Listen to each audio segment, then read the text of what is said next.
उनको हुक्म देता है कि बर्रे ज़बा करो, बर्रे का खून अपनी चौखटों पर लगाओ।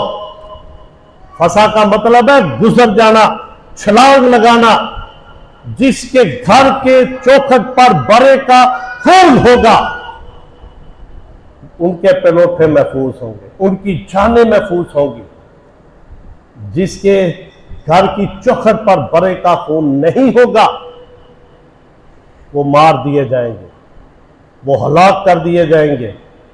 और फिर दूसरे नंबर पर जिस ईद का जिक्र किया, जो हवाला मैंने आपकी खिदमत में पढ़ा, बेखमीरी रोटी की ईद।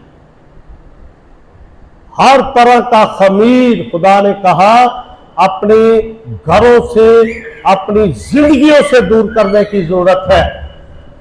ये नस्ल दर नस्ल खुदा ने कहा कि ये आइन, ये कानून होगा, ये ईद वो मनाएंगे। ये 7 दिन ईद मनाई जाती। 14वीं तारीख को अबीब महीने की, पहले महीने की 14वीं तारीख को ईद फसा मनाई जाती थी।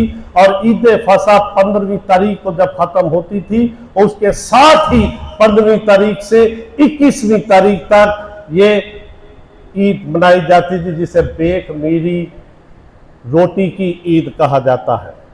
और ये ईद इस बिना पर मनाई जाती थी कि खुदा उनको गुलामी के घर से निकाल के लाया।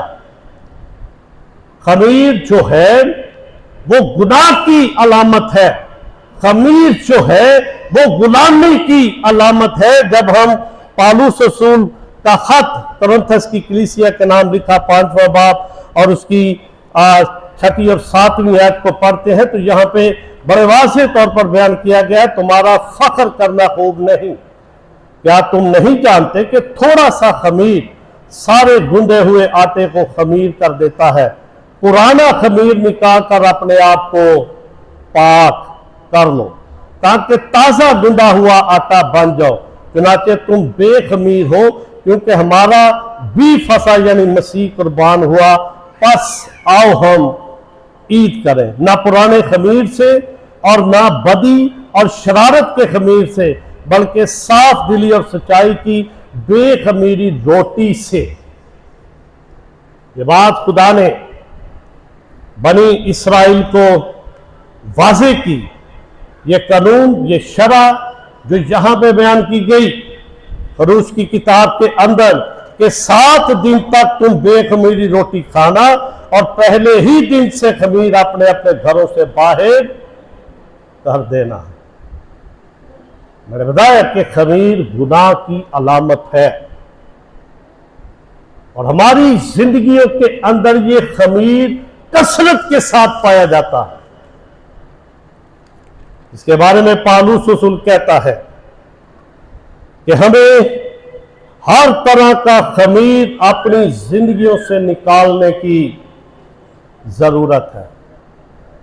अगर हम उस मकाम में दाखिल होना चाहते हैं जिसका वादा खुदा यीशु मसीह ने कहा कि मैं जाता हूं तुम्हारे लिए, जाके जगह तैयार करता हूं, फिर तुम्हें अपने साथ आकर, बनी इस्राइल को यह कहा गया एक मुल्क तुम्हें मैं देने लगा हूं और हर तरह का खमीर अपनी जिंदगियों से निकालने की जरूरत है। और खमीर गुनाह की अलामत है। और हम भी एक ऐसे मुल्क में, एक ऐसे वतन में दाखिल होना चाहते हैं जहां दूध और शहद बहता है, जहां सोने की सड़कें हैं, जहां पे आराम है, जहां पे सुकून है, जहां पे ना दहशतगर्दी है, ना चोरी है, ना बुग़्ज़ है, वहां पे सिर्फ अमन और सलामती पाई जाती है। इसके लिए हमें अपनी जिंदगियों से खमीर, हर तरह का खमीर निकालने की जरूरत है, जिसका बयान जहां पे पालूस रसूल बयान करते हैं कि ना पुराने खमीर से, ना बदी और शरारत के खमीर से, बल्कि साफ दिली से और सच्चाई की बेखमीरी रोटी से। दावी यीशु मसीह हमारे माशरे के अंदर लोग कहते हैं जी गुनाह जो है वो कैसे धुलेगा। और मैंने कई बार लोगों को बताया, कई बार मेरी बहस भी उन लोगों के साथ हुई जो लोगों को, जो भेड़ों को गुमराह करते हैं।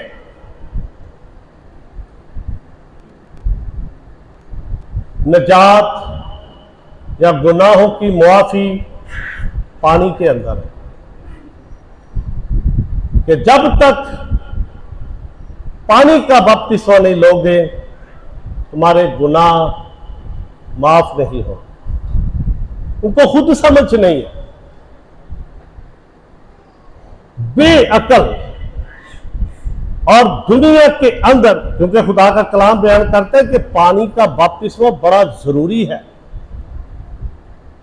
ये शमूलियत है, मसीह की मौत में शामिल होने का निशान है। जब तक हम लेते नहीं, हम मसीह की मौत में शामिल नहीं होते, इसका गुनाह के साथ कोई ताल्लुक नहीं। ये शमूल है, शामिल होने का निशान है।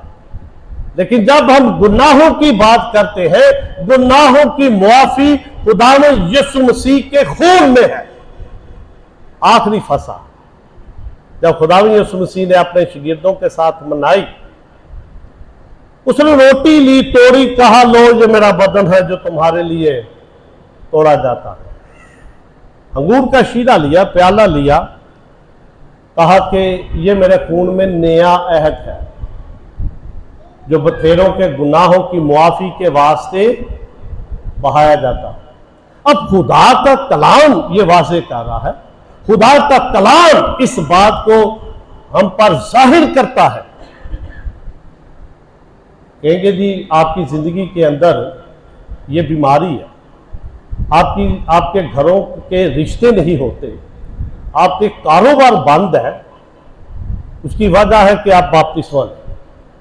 अच्छा भाई, अगर बपतिस्मा लेने से रिश्ते खुल जाए, अगर बपतिस्मा लेने से औरत का रहम खुल जाए, अगर बपतिस्मा लेने से बीमारी दूर हो जाए तो ले लो भाई। लेकिन होता नहीं है, ऐसा होता नहीं है। मेरी कलीसिया के अंदर एक नौजवान का एक्सीडेंट हुआ, का दिमाग खत्म हो गया, नए सिरे से उसको डाला गया। उन्होंने कहा जी बपतिस्मा लो है, वे को इंज उठे, वो अभी तक बीमार है। बात करते हैं गुनाहों की मुआफी की, जो चीज बार बार हमें लेनी चाहिए। लोगों के अंदर खौफ है, डर है, नहीं नहीं नहीं नहीं, मैं शायद रूबानी नहीं लैनी, पता नहीं केड़ा जाब मेरी जिंदगी पे आया।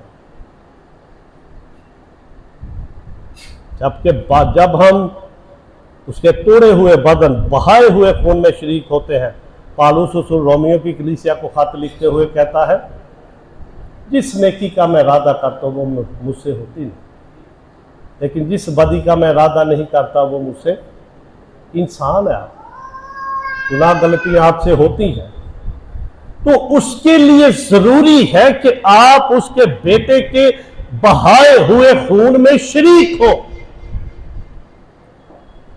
जब आप उसमें शरीक नहीं होते तो खुदा का कलाम यह बयान करता है, अबरानियों के नाम खत 10वां बाब 29वीं आयत में, तो ख्याल करो कि वो शख्स किस कदर ज्यादा सजा के लायक ठहरेगा जिसने खुदा के बेटे को पवाल किया और अहद के खून को जिससे वो पाक हुआ था नापाक जाना और फजल के रूह को बेइज्जत किया। किस कदर वो सजा के लायक है जो उसके बेटे के खून और गोश्त में शरीक नहीं होता।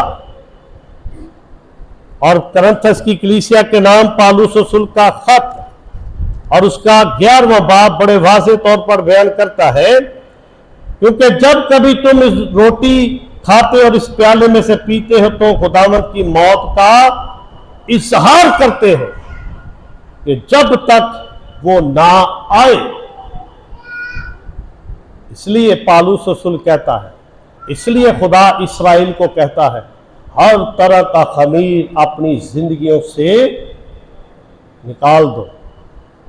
और जब हम इकरार करते हैं कि मुझसे ये गुनाह हुआ है और तेरे बेटे के खून के अंदर मेरे गुनाहों को धोने की कुदरत है, तो हमारे सारे गुनाह वो मुआफ कर देता है। खुदा हमें बरकत दे। हम अपने कदमों पर खड़े हो।